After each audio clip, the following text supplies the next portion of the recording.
मंदिर आपका बकौती नहीं है, आपका पास का है। मंदिर आपका नहीं है, मंदिर आपका नहीं है, आरजेडी का मंदिर है, आरजेडी का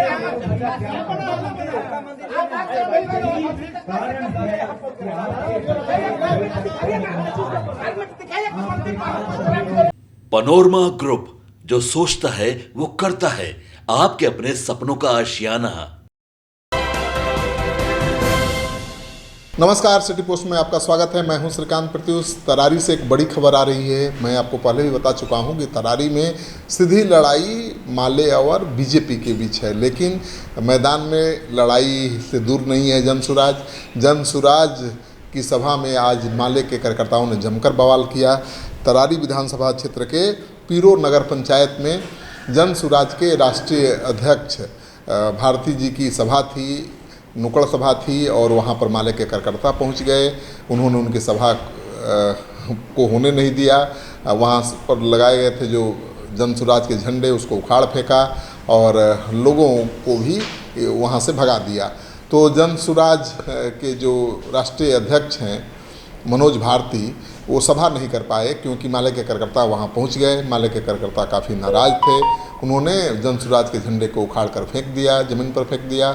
विरोध करते रहे जनसुराज के लोग, लेकिन माले के कार्यकर्ताओं के सामने उनकी एक न चली। तो आपको पता ही है कि तरारी तो माले का गढ़ है।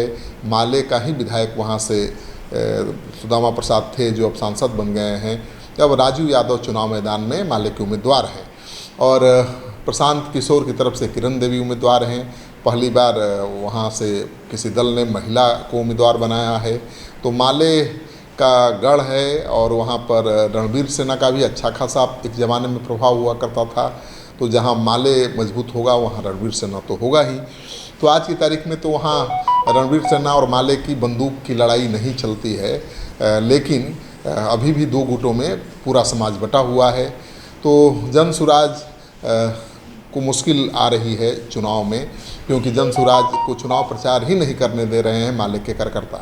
जनसुराज के प्रदेश राष्ट्रीय अध्यक्ष हैं मनोज भारती, वो गए थे चुनाव प्रचार के लिए और पीरो नगर पंचायत में गए थे। तो माले के कार्यकर्ता वहाँ पहुँच गए और उन्होंने वहाँ से लोगों को भगा दिया। जनसुराज के झंडे को उखाड़ कर ज़मीन पर फेंक दिया। वैसे बहुत ज़्यादा लोग थे नहीं, नुक्कड़ सभा थी। तो आप सोच सकते हैं कि प्रशांत किशोर की सभा में ऐसा हुआ नहीं कुछ, क्योंकि माले का गढ़ है। वहाँ प्रशांत किशोर की सभा में भी इस तरह का बवाल माले कार्यकर्ता मचा सकते थे, लेकिन वो तो आराम से अपनी सभा करके निकल गए। लेकिन उनके पार्टी के राष्ट्रीय अध्यक्ष मनोज भारती, जो पहली बार राजनीति में आए हैं, उनको राजनीति में जो गुंडागर्दी होती है उससे दो चार होना पड़ा है। तो जनसुराज के लोगों का कहना है कि जनसुराज की लोकप्रियता से माले के लोग घबरा गए हैं और माले के कार्यकर्ताओं को, माले के कार्यकर्ता, माले के नेता जनसुराज के नेताओं कार्यकर्ताओं को चुनाव प्रचार नहीं करने दे रहे हैं। तो बहुत आसान काम नहीं है माले के गढ़ में घुसकर अपना चुनाव प्रचार करना। एक ज़माना था कि कोई डर से जाता ही नहीं था, लेकिन अब तो वैसा माहौल है नहीं। लेकिन फिर भी अपने गढ़ में जनसुराज आकर झंडा गाड़े और लोगों को बुलाकर अपने खिलाफ भाषणबाजी करने दे, ये मौका तो माले वाला देंगे नहीं।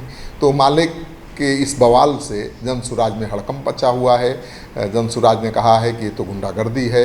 हमने अच्छा उम्मीदवार दिया है, चारों सीटों पर ऐसे उम्मीदवार खड़ा किया है जो एक उदाहरण बनेगा राजनीति के लिए। लेकिन जो गुंडा मवाली लोग हैं वो शरीफ लोगों को राजनीति में आगे बढ़ने देना नहीं चाहते। तो मनोज भारती, जो एक IAS अधिकारी रहे हैं, पहली बार राजनीति में एंट्री ली है, जनसुराज के राष्ट्रीय अध्यक्ष बनाए गए हैं और उनको प्रचार करने में पीरो में मुश्किल आई है। तो ये खबर बहुत इम्पोर्टेंट है, इसको खूब शेयर करिए। अगर आपने अब तक हमारा चैनल सब्सक्राइब नहीं किया है तो कर लीजिए, क्योंकि हम लगातार दिखा रहे हैं कि तरारी में चुनाव नतीजा क्या होने वाला है, किसके बीच मुकाबला है और जनसुराज की वहाँ पर क्या भूमिका होने वाली है।